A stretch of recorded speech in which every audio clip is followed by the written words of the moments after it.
All right, good afternoon, everyone. We're going to wait till we hit a quorum and we will begin our webinar. Stand by.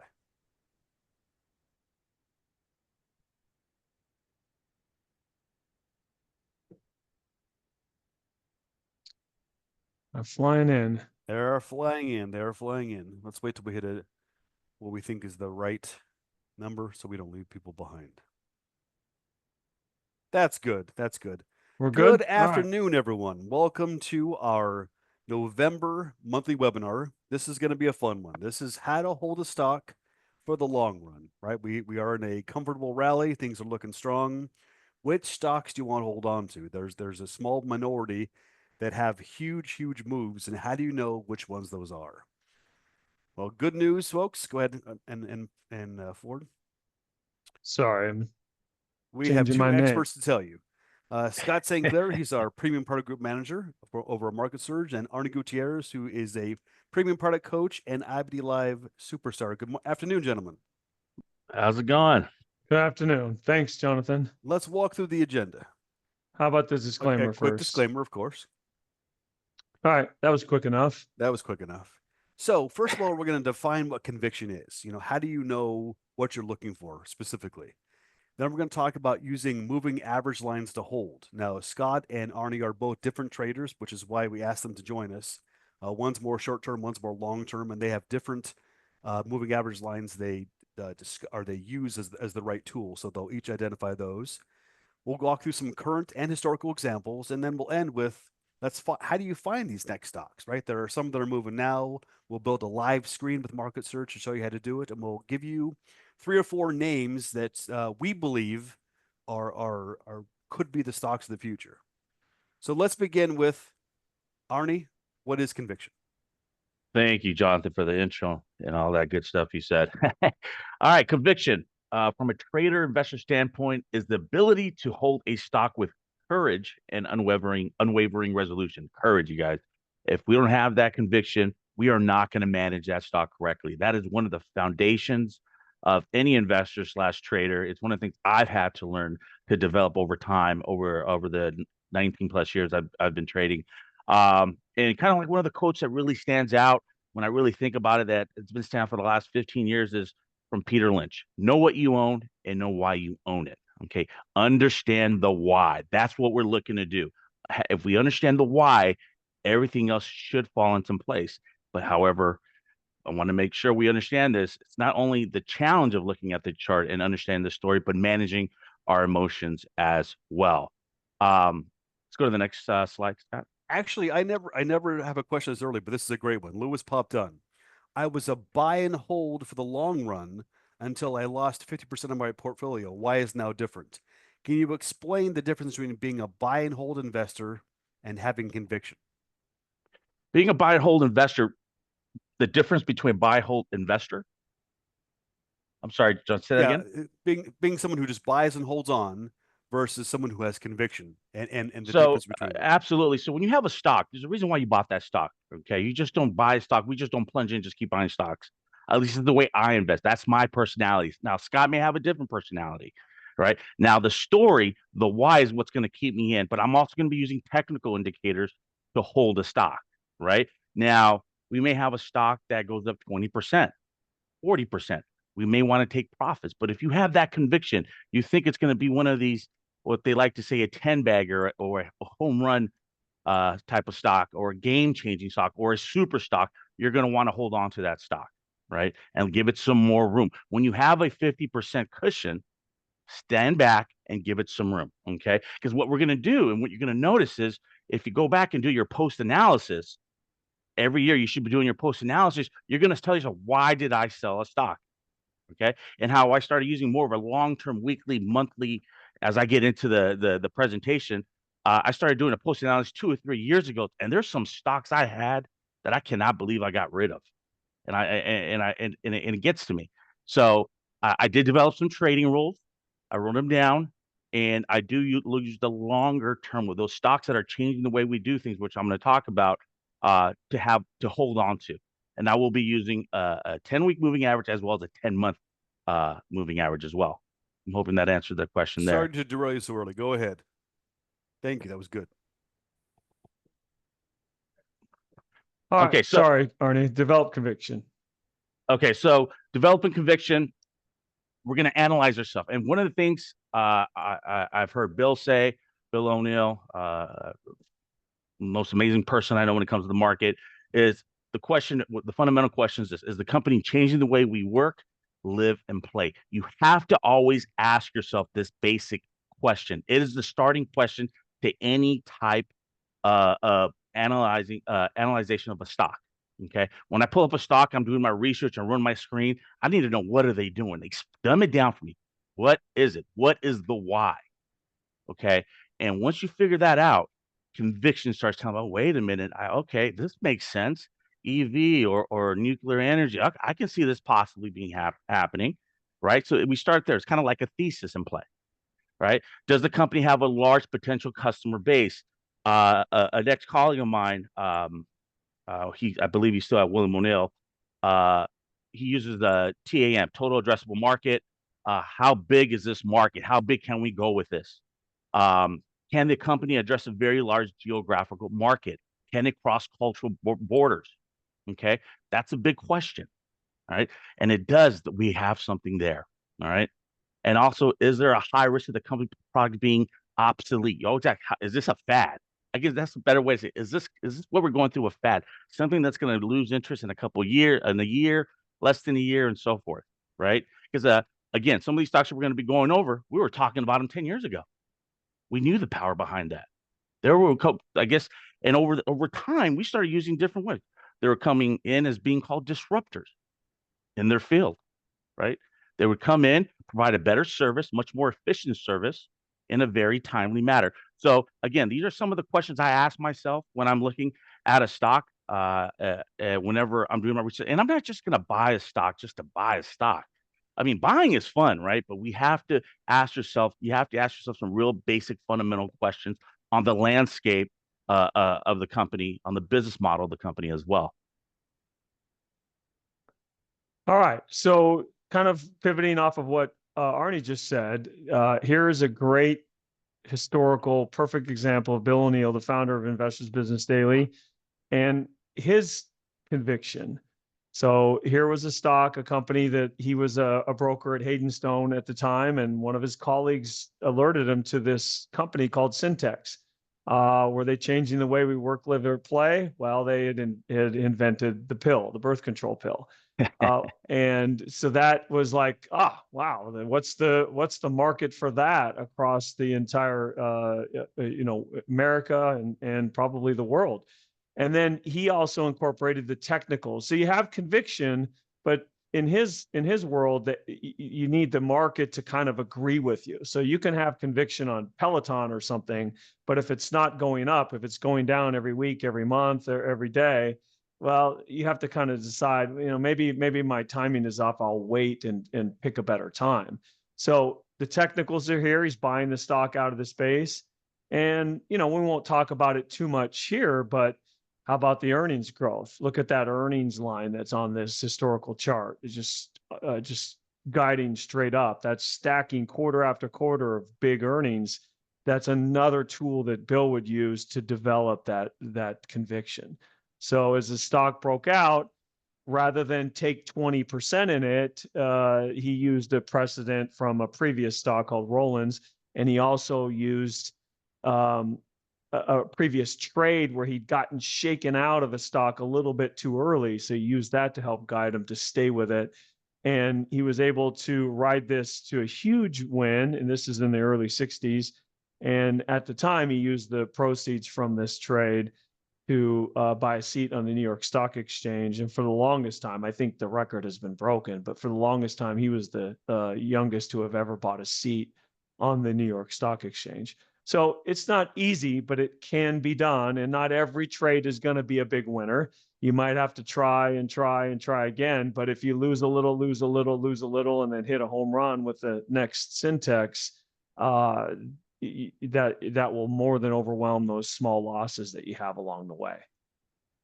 Scott, can you go back to that? I kind of want to add too.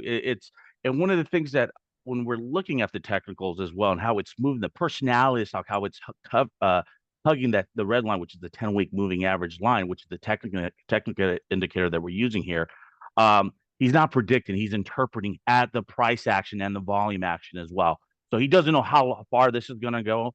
As we're looking at the chart here, he's just going to keep looking at the chart, seeing where it's at. And we always have to remember, that's what we're looking at weekly and monthly charts here, is one day doesn't make a trend.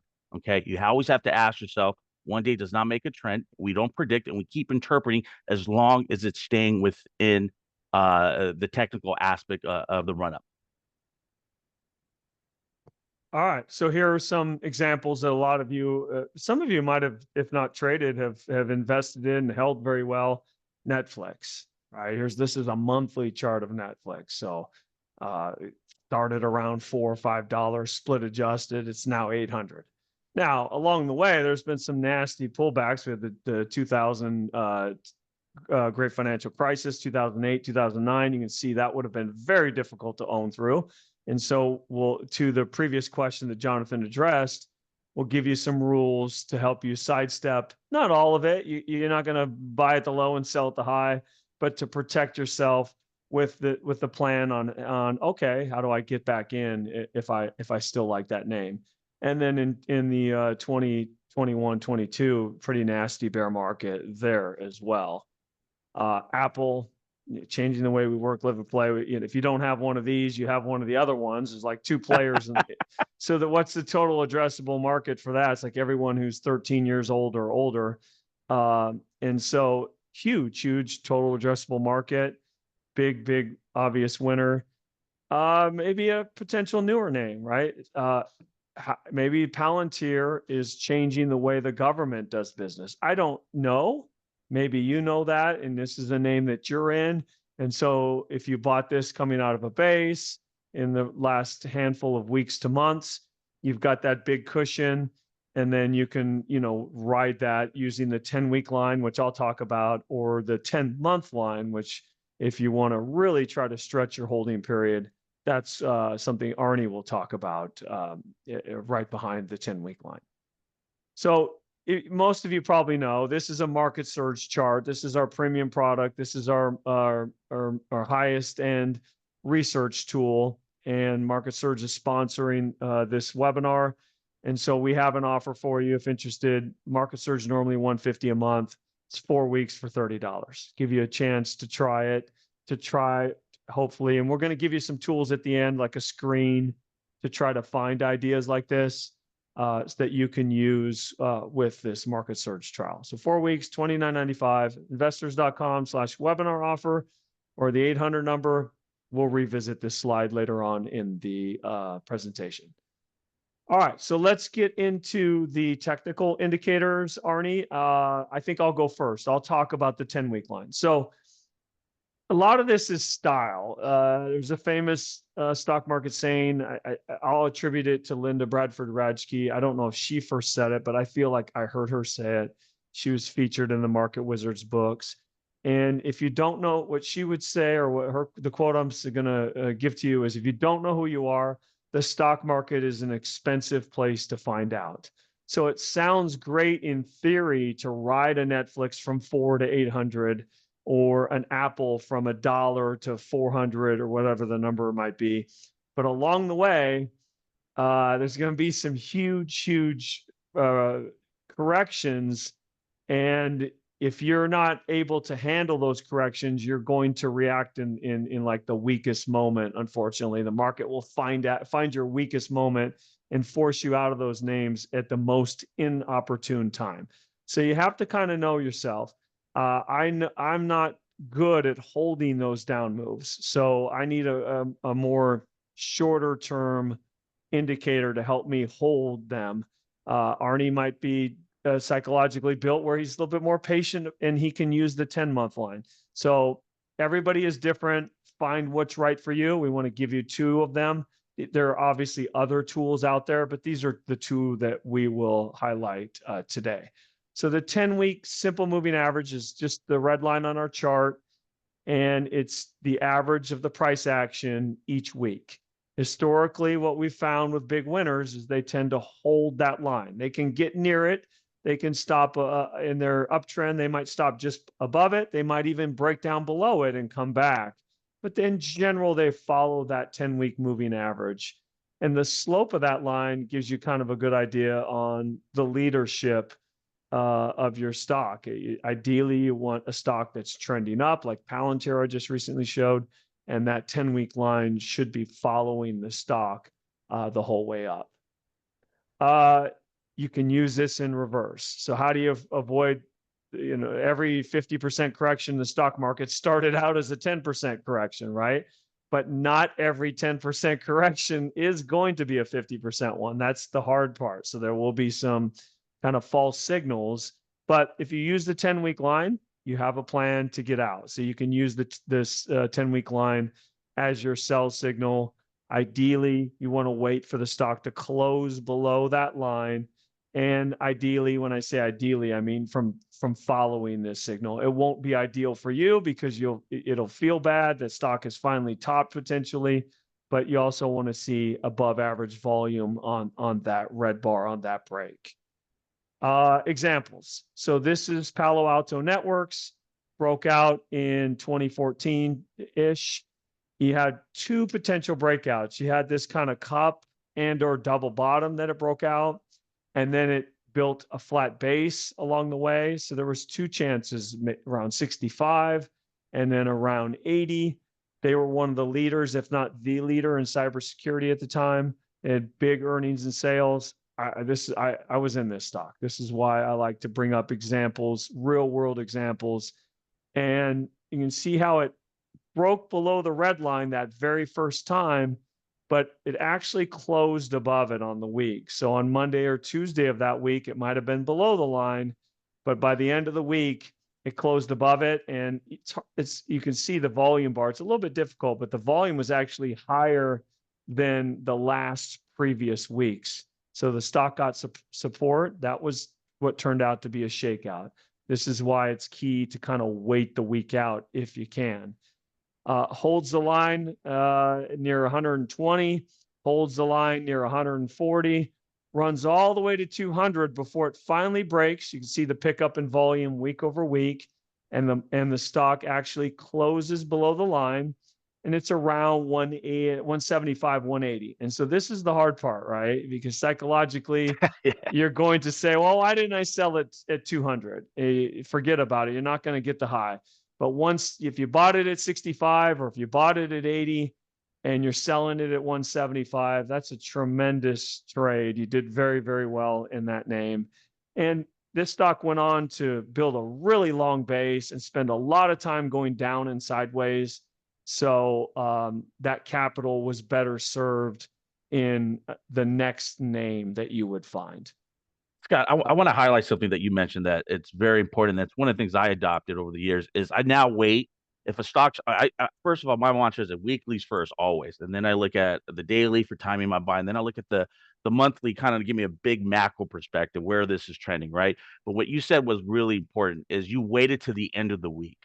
And that really has changed my trading. It used to break through the 10-week line when I was developing my rules, and I would react. And that's one of the things I should have. I made a rule: don't overreact. It'd be on a Monday or Tuesday. It's living under the 10-week. Here comes Wednesday. We may have an ugly Wednesday. Usually Wednesdays are pretty ugly for some reason because and then Thursday and Friday it comes right back up, right? So if you can, and if you could muster that courage, that power, that willpower, and you really believe in the company, you've done your research and you have that conviction, you want to wait to the end of the week, and that's huge there. Just wanted to point that out. And look, if you mess it up, like I have a million times, let's say I sold the stock on a Tuesday at 84. Well, by the end of the week, the stock is 95 and you've got that really strong support bar. I can go ahead and buy that stock back. It's not any fun. I'm out of position a little bit, but there's nothing wrong with doing that. So you're going to make mistakes along the way, but don't make a second mistake, right? So the first mistake is not waiting to the end of the week. Okay, it's fine. That's you're going to make mistakes. But the second mistake would be like, well, I sold it at 85. I can't buy it back at 95 3 days later. Well, why not? Why can't you? strong ego, weak judgment. So you buy it back at 95 and you ride that from 95 to 175. A tremendous second trade in this case. Jonathan, go ahead. You have a question or? We have a couple of excellent questions. Okay. Why use the 10-week line and not the 10-day line to generate your sell? I don't know if they're saying 50-day versus 10-week. Is there a Oh, I difference see. to you? Well, it's just a little smoother, right? It's taking the average of 5 trading days and creating a number versus the 50-day, which is going to be very similar. They won't be perfect, but they'll be very similar. If we were to pull up a daily chart, the 50-day would be very close. And I would just say, if you're a shorter term trader, use the 50-day. If you're a super shorter term trader, use the 21-day. If you are a super short term trader, use the 10-day. I don't think you want to do anything. Even the 10-day is going to be super noisy, but like everything in life, there's a yin and a yang, and so you're just going to create more noise for yourself the further up the food chain you go. So it depends on how you want to handle these as far as. And I'm using that word trader, investor, Yes. incongruity to there. It's I don't want you to get the wrong idea that you have to be a trader. Oh, I'm an investor, Scott. It's the same concept. It just, I think if you're a trader, you're probably using some of those shorter term averages that you mentioned versus these longer ones. One more Yeah. question. Why the simple and not the EMA? That's a great question. I don't know. I don't know why Bill chose the simple when he did, but we've just kind of gotten used to the simple. You can use the EMA. Our charts allow you to add EMAs if you prefer. So I don't have anything wrong with an EMA. If you want to use an EMA, if you're going to follow the rule of an EMA and you're just going to be hemming and hawing a little bit on the SMA, use the EMA. That's fine. Carry answer? Next one. So I call it C limited because that's what it used to be called. So you had the bear market, the quick bad bear market from COVID, and then the first stocks that rocketed back were the ones that went to new high really fast. And C limited, Tesla, DocuSign, Zoom Video. There were a lot of them that did that. And I picked this one because again, I lived it. Now, I wish I'd bought it at 50 and sold it at 230, and I got tripped up along the way for sure because that's just kind of what happens. But go back and study, and I could say if I had just used this rule, a close below the 10-week line, I would be out around 230 right here. 68 weeks later from. Well, actually. It's about 40 to 50 weeks from that buy point versus the breakout on that previous space. And again, you have to be comfortable. The stock was almost 275 and you're getting out at 230. Well, the rule is the rule. If any of you are familiar with the stock, it has come back a little bit. I think it's currently about 110, but it did go down to about 40 or 50. So that's why we have these rules to protect your profits. Because if you paid 50, rode it to 250, and didn't want to sell it because you just couldn't bring yourself to sell it 20% off the highs, you'd have given back all your gains and then some. Here's a current example, MCore. If you bought the breakout, you can see how it held the 10-week line. And then it broke below it, and you would sell it. You'd sell it around 340, let's say. Well, if you really like the name, you like what they're doing, the earnings and sales are really strong, it breaks out through around 400, you buy it back. Doesn't matter that you sold it at 340. Strong ego, weak judgment. If you believe it's going higher at 400, you want to buy it. It broke out through 400, had a little pullback 3 weeks ago to the 10-week line, and then it bounced off that line. So they just kind of tend to rinse and repeat. They're not all this clean, but there's a lot of examples out there that just do this over and over and over. Yeah, I want to add something to that. One of the things I've done is whenever I buy a stock, Scott, and it does hit one of my sell rules, I put it in a different watch list, and I keep an eye on it. because there's a reason why I bought it, right? And especially you understand the model, you've done your homework, the fundamentals look good, the technicals, but just the market's not cooperating, right? But you just don't know, right? So for what I like to do is as soon as I sell it, I create a watch list, go back to it, and every week I'm looking at it, going through that list on the weekend and saying, is there anything else developing there? Is there a pattern developing there? Is there something I can work with there? And that would have been the case for a stock like this for me, because it did hit a sell roll and it consolidated, came right back down for about a good 10 weeks and started forming the right side of the base again. That would have caught my interest again.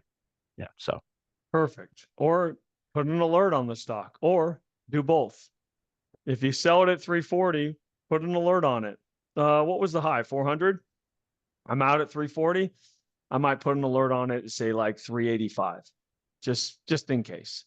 So, but yeah, or ideally, and I know a lot of you out there are doing that. You're doing both. You're creating these watch lists, these ready lists, these universe lists, however you want to call them, and using the alerts as well. Jonathan, again. What is that green line at the top? Richard wants to know.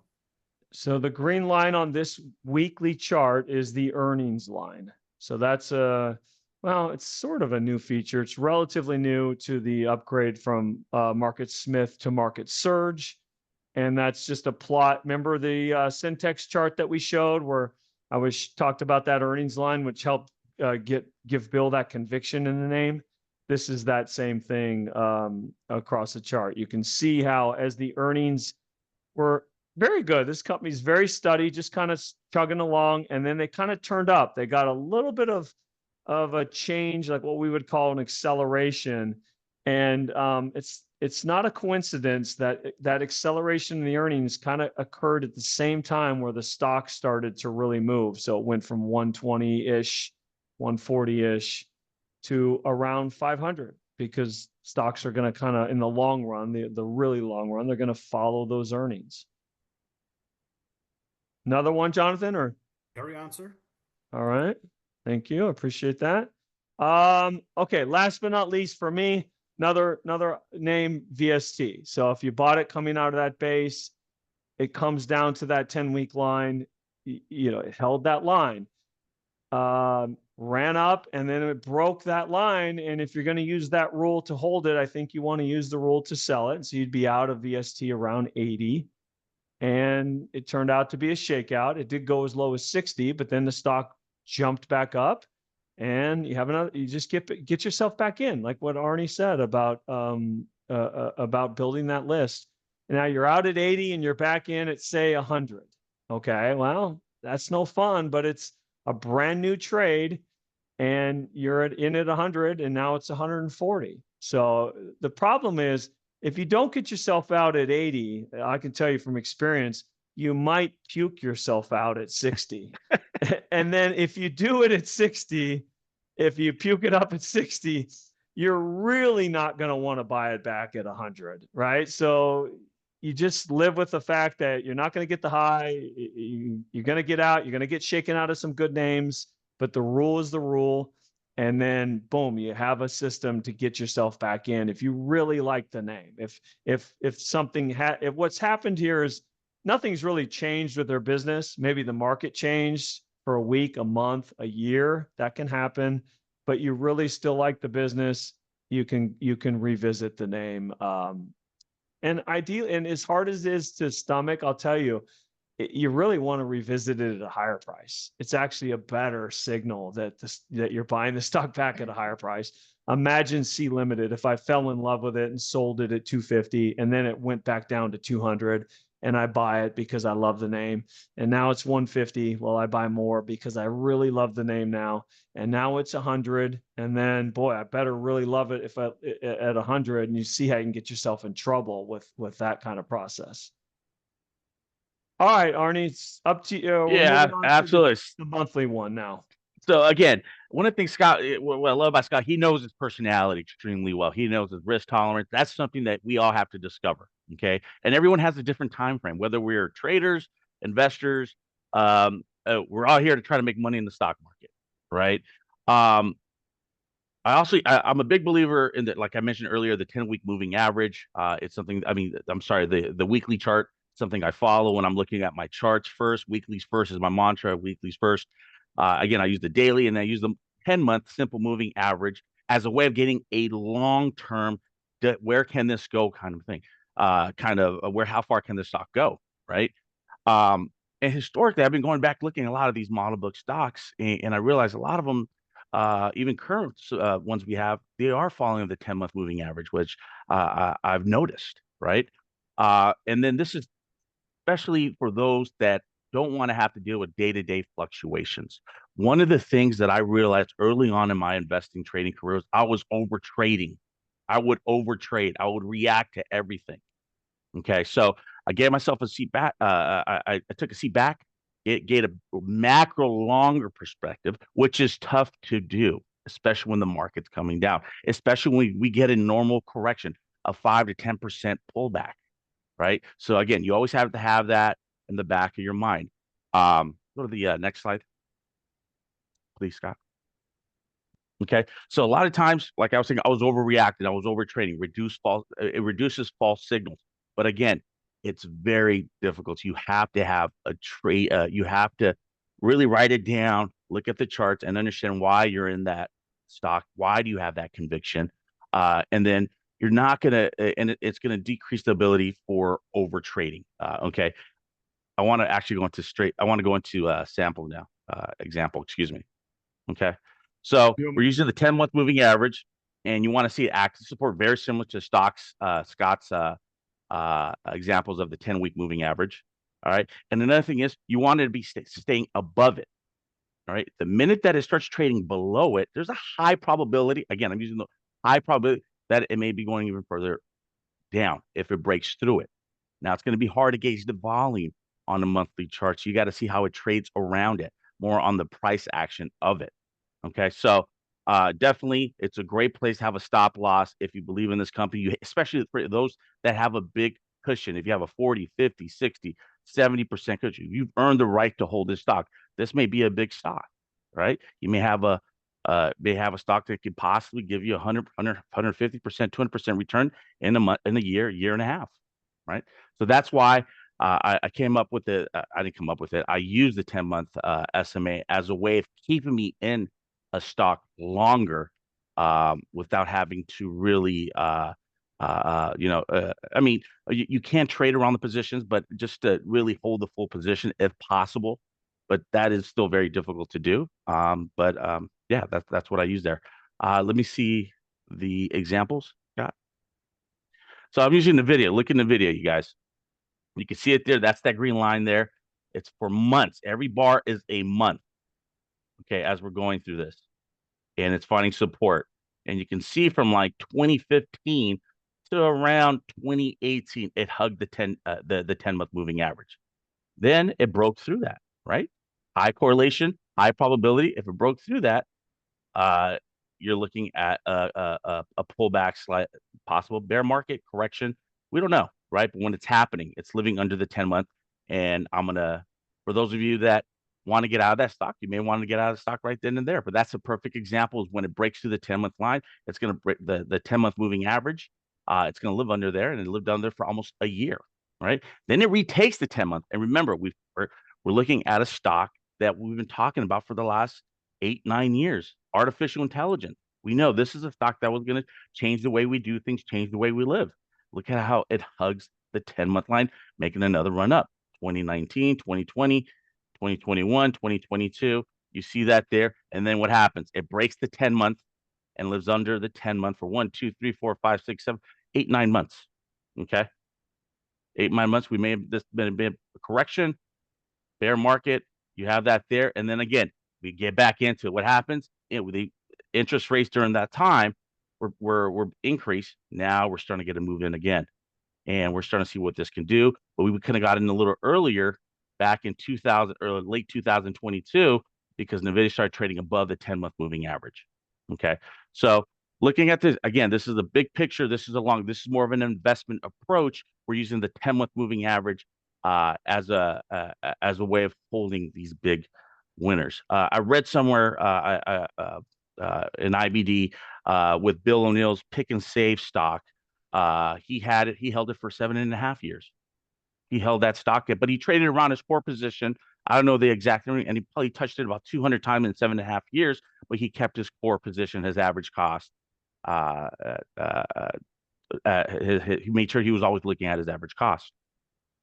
Next slide. Here you have Meta again, obvious. Changing a lot of things we do. Social network, friends we've never seen. But look how it hugs the 10-month moving average line from 2013 all the way up to 2018. That's a 5-year move. Okay. Meta was one of the stocks I looked back, which is something that we were using. I was involved with. I was seeing old friends, communicating with families across the country. And again, it did nothing wrong. And I realized when I did my post analysis, this is the stock that really kind of got to me because of how much, and we're still using it now, right? But look how it hugs the 10-month moving average. Again, how are we holding these type of stocks? I'm using that technical indicator, right?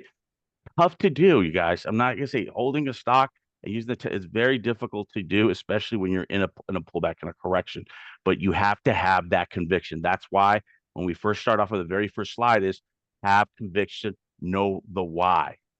Do you see this going culturally? Do you see it going across countries? Do you see it cultural, breaking through different cultural barriers as well? Right. And the answer to that is yes for Meta. Absolutely. Then we start seeing it breaks. You can see the little red arrows there, breaks through that, kind of goes up 1, 2, 3, 4, 5 months, breaks it, then retakes it again. And has a nice move as well. Okay. So a lot of this you could have been shaking out, but you had enough of a cushion to really see if this is something that is changing the way we do things, changing the way we play. All right. And then we have a nice little break there that goes down, and then we start retaking it up. This is a current chart. It's showing a lot of strength. Obviously, it's coming into the AI field. It's re-evolving. It's adapting. It's changing with the time. That's what I'm looking for as well. Next one.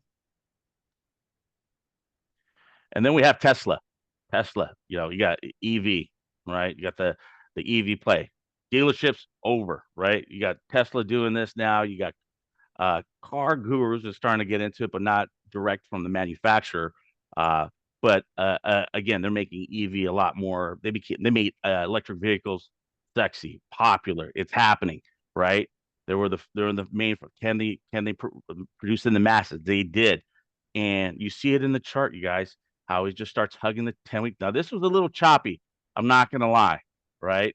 This was very very difficult to hold. But again, I knew I had an idea that they were going to be around for a while. I couldn't hold this stock. I'm not gonna lie. When it started getting choppy like that, that kind of scared me. And then you had a CEO who was very involved in a lot of different projects. No one really understood if you be able to focus on this one company with SpaceX and everything like that, Elon.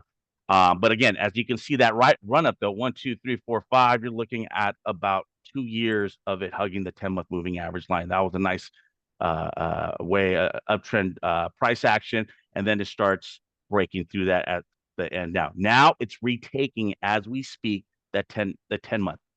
Now in the last 3 months, 3 to 4 months, you're seeing Tesla retake it, and it's starting to show a lot of strength as well. So food for thought. Know that the 10-month move, the 10-month SMA is something that you should use just to get a big picture perspective on how the market's going, the quality of the stock. It's definitely, I'm going to say this, Scott, is definitely made for investors, right? Someone that's looking for a longer, and again, it should also be used as well when doing your analysis. All right. So ideally, we want to find the next Tesla or the next Apple. Easier said than done, but we're all searching.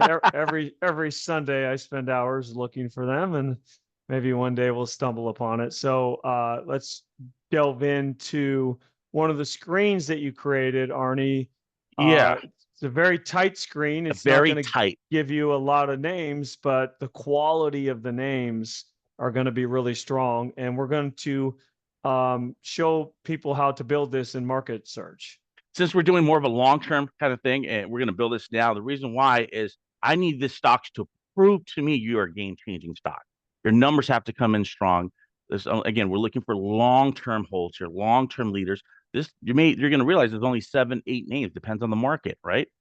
But again, if they show up in this screen, you have something there, right? You're going to want to run this week, maybe once a week, once every 2 weeks, once a month, just to see what's popping up. And a lot of the leading stocks may not show up there because of their earnings and sales haven't been there, but eventually their earnings, sales will start catching up, and there's plenty of time to own these type of stocks. So Scott's going to actually create this screen, and I can walk you through it if you like, Scott. Yeah, I it. just I snipped the so let me slow down a little bit here. So we open up, we got Market Surge open, you got a chart of the NASDAQ, and over here on the left is the screener. So I'm going to open that up, and I'm going to click the new screen button. In this case, you can screen for mutual funds, or in this case, we're going to screen for stocks. So we're going to choose a new stock screen. I'm going to name it Arnie Webinar Screen. And then these are all the data points that you can screen for. So the first item that he's chosen is an EPS rating of at least 95, correct? Correct. All right. And for those of you that are new, there's some new people here, which is fantastic. We love it. If you need the definition for any type of proprietary, any type of data that we provide, go ahead and click on that, Scott. Gives you a definition, possible values, and some type of recommendation as well. So 1 to 99, 99 is best. So we're in the top 5% as far as our proprietary rating EPS. We're going to add an SMR. SMR stands for sales, margins, and return on equity rating. So we're going to choose A.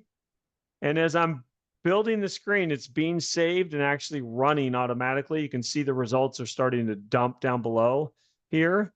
And so far, I've taken our database of over 10,000 stocks and ETFs down to 173. The earnings growth rate, we want the 3-year growth rate of 40%. What number is 3-year growth rate? This one right here, Arnie, for the last 3 years? Yes.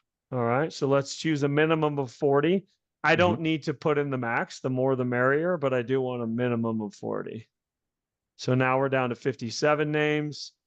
Average EPS percent change 4 quarters. What 40% or more. And what's kind of the I need metric consistent earnings. So I need 25 is what we look for in an average in growth stocks, right? Last 2 quarters, but I want the best. I want this one really, right here, Arnie, number 12. Yeah, that's the one. Absolutely. Okay. And we're just going to plug in the last 40 4 as well? quarters, 40% or more. And again, looking at this year though, there's 42 stocks in our database that have hit those specific, very, very tight screen. Which is, again, we're being very picky here. Let's open up sales, and we want a 3-year growth sales of 30%. Last 3 years right here, 30. Correct. All right. We want the price to be at least 15. So we're going to open up the price and volume folder, and we want a minimum of 15. And the reason why we're using 15 is we're looking for institutional quality stocks here. Anything below that gets very difficult for these mutual fund hedge funds to really start buying these stocks in bulk. So. All right. And then price and volume, we want some liquidity. So we want this number to be at least 250, which is 250,000 shares a day on average. 2 more. ROE, return on equity. Let's go to margins and ratios. And we want that to be ROE last reported year. Correct, Arnie? Correct. We want that to be at least 25% minimum. And look at the names down there: NVIDIA, Mercado Libre, Supermicro. Wow, they had great fundamentals. Vista, VIST, CrowdStrike. And then last but not least, we want an RS rating of 80. Good, because we're going to get rid of that Supermicro. SMCI, baby. I saw it there. Like, plug in the 80, please. Yeah. All right, now we're down to 7, and here they are. So and NVIDIA, yeah, I mean, she really narrowed it down. NVIDIA is one of these stocks. NVIDIA is probably one of the top 5 stocks, top 3 stocks in the market, if you ask for my opinion.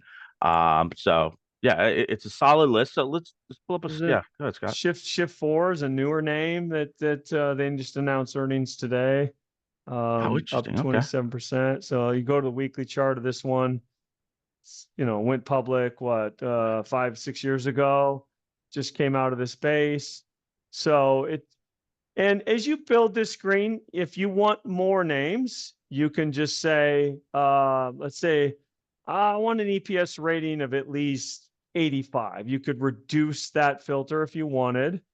And let's see if that increases the names. I would guess it probably doubles the names from 7 to 14. Let's see what happens.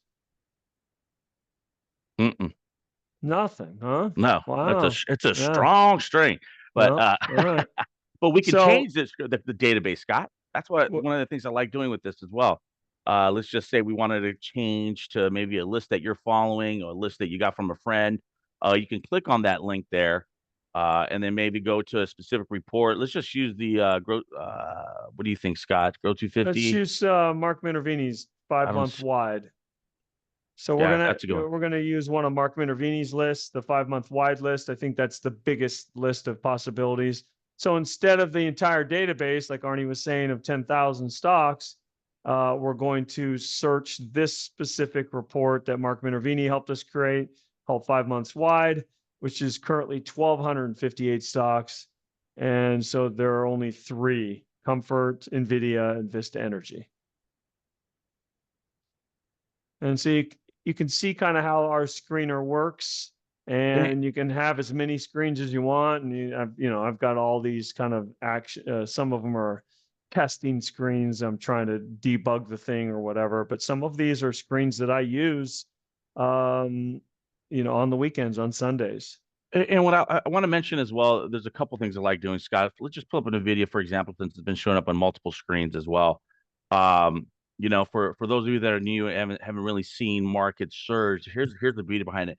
Okay, we've done our screen. I still need a little bit more. I'm looking at the weeklies first. We have all these data points. Let's go around. Let's go around right here, Scott. Let's highlight some good things here. The RS range above a 96. Fantastic. That means it's outperforming 96% of the stocks in our database. Great. Composite rating is one of my favorite ratings on the very top. 96, 96% outperforming 96% based on composite rating. Look at the number of funds, you guys, supply and demand. Okay. The number of funds, this is something I really look at to be going up. Went from December 20th, last 4 quarters, and went from 7,100 to 74 to 78 to 79. Funds are buying it. The market is still a market, supply and demand. Less shares out there, the higher the price. Scott's highlighting, look at the earnings. Scott was mentioning 40%, right? I was getting the last 3 or 4 quarters, and the last 4 quarters for sales and earnings, they've been in the 200 triple digits. This is a beast. This is a phenomenal stock. Looking at the up down volume ratio here, which is one of the ratios I look for, something that I love highlighting is this is a three, this is what is it, a trillion yet? Are we had a trillion yet? We're close to it. I don't know, 300 something billion dollar company. And the up down volume ratio is at a 1.4 up days versus down days within the last 50 trading days on above average fund. There's huge demand for this stock here. Return on equity, 99%, 99%, which is fantastic. But I also want to go into the related information panel, Scott. This is one of my favorites here. If you can, click on that there. And we're going to dive into, ownership and funds. We're going to go to the IBD Mutual Fund Index. Now, the IBD Mutual Fund Index is a list of hand-selected funds, of growth funds who have historically have phenomenal earnings, right? So basically, I like to see maybe one or two. I don't know about Scott that have a position in this stock. This is what we call smart money. And believe me, if it's good enough for them, it's good enough for me. Okay. They've done their research, they've done their due diligence. They send out the young executives to go kick the tires. But again, I usually see about one or two. This has 1, 2, 3, 4, 5, 6, 7, 8. I don't know, 8 out of the 21 that make up the report, which is great. One of my favorite funds is the Fidelity Contra Fund, which I follow very closely as well. They have a position in that as well. And then again, very easily, you're able to capture all of this data. You can go into industry and sector, which we look at as well, as far as seeing how their peers are doing. You can see that NVIDIA and EPS is number one, RS rating is number two, composite rating is number two, and so forth. So whenever you're looking at these ratings, you want to see yours maybe in the top. We're looking at the industry groups. We don't look at sectors. You want to see it either number one, number two, number three, right? We want the leaders, period. We want the leaders. And that's how I'm looking at that there as well. Scott, do you want to add anything else that you look at? No, around the world, you've got pretty much everything that I'll use to make a decision on a stock is right here in the chart. I will go to the company website once in a while, like if I'm, it's a newer name and I'm not really certain what they do. or I might go to YouTube and watch some videos on products, services, things like that. But everything I need, the technicals, the fundamentals, is right here in this weekly chart. Jonathan, any questions we could jump to? Let's go to the offer because we spent a lot of time talking about how beautiful Market Surge is. Let them know that we have a special offer for them, Okay. and then we'll dive into Q&A. We got a lot of good questions. So, All right. if you like what the tool we were using today called Market Surge, normally it's $149 a month.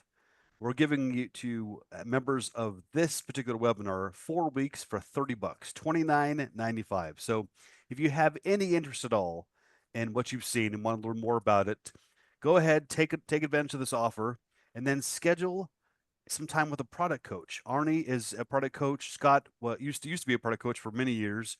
They'll spend 10, 20, 30 minutes with you explaining how to best use the product. You can ask questions. How do I build a screen? How do I understand the earnings line? How do I use the earnings line? How do I use pattern recognition? It's an incredibly powerful tool that can be customized for your investing style. So give us a call, 800-831-2525, or go to investor.com/webinar offer. All right, we had a lot of good questions. Let me go back to the top. I don't want to leave the good ones out. All right, please discuss trading around a long-term core position. So if I have conviction in the stock and I'm holding on to it, do I just trade around the core, or how high do I want to go into my buys? Me or you, Arnie? I'll let you go first, Scott. Okay. I think we're going to have different answers on that. Yeah. So let's say, and here's that C limited trade that I was talking about. So let's say I bought, just to make the math easy, 1,000 shares here. I might sell 200 or 300 as the going is good, just because I like to do that. I just like to ring the register while the going is good. And just because I know that if I don't, I might get, shaken out in a moment of weakness. I can always add back on pullbacks to moving averages like I showed.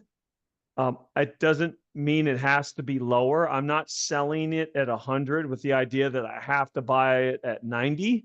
Let's say I'm down to 700 shares, but that I sold at 85, 300 shares at 85. I might buy more back here, 100, 200, 300 shares at 90, because that is kind of like a new spot that I could buy that. But I tend to, fortunately or unfortunately, tend to sell them on the way up while the going is good, versus letting them break and really be broken because of just the psychology. It's very difficult for me to see, a stock that I had at 300 and it's at 240 or 210 and needs to be sold. I just kick myself for not having sold sooner.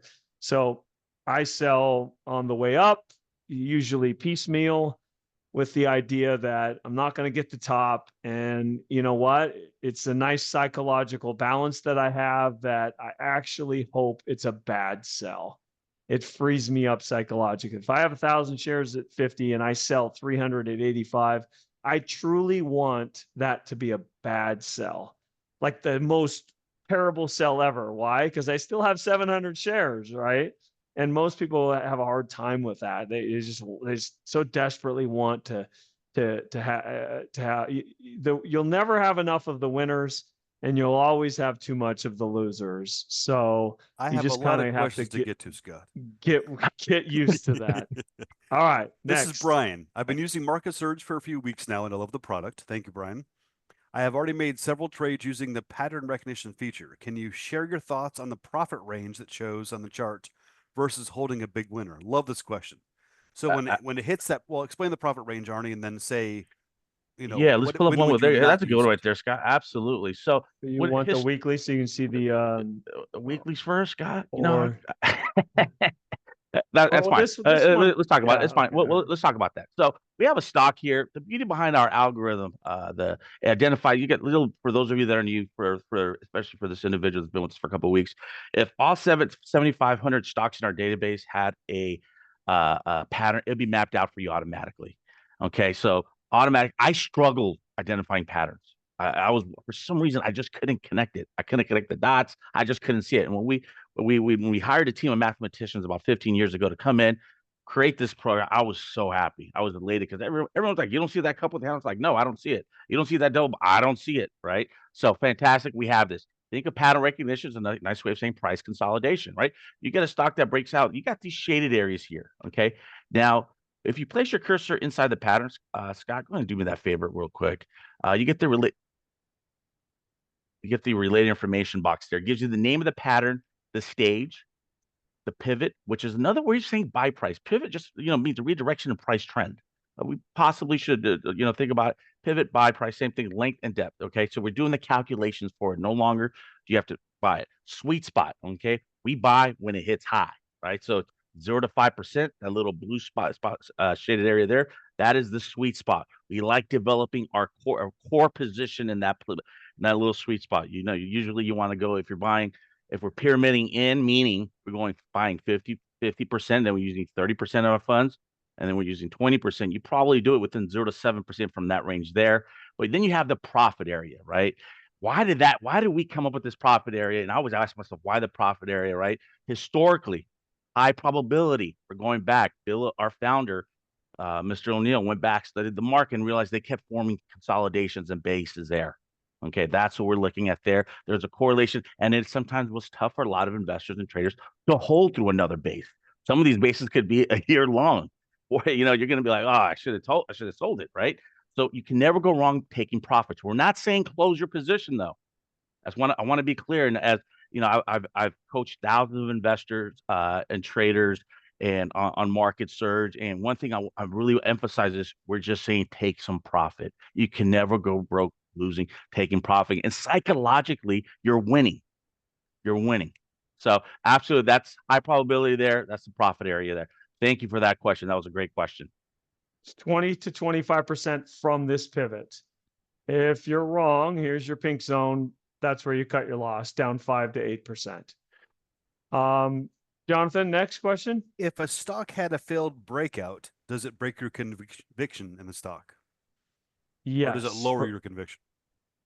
No. Well, it does for me. I rely on the price action a lot.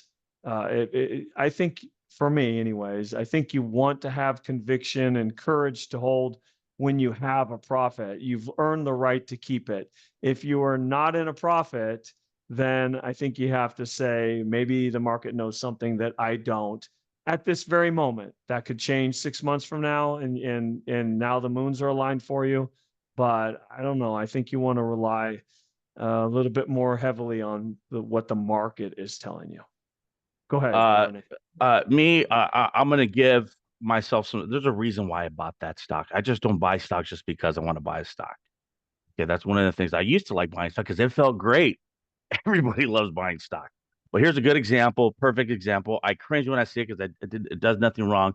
And for other reasons, I don't no longer have a position on this, but I pull up APP.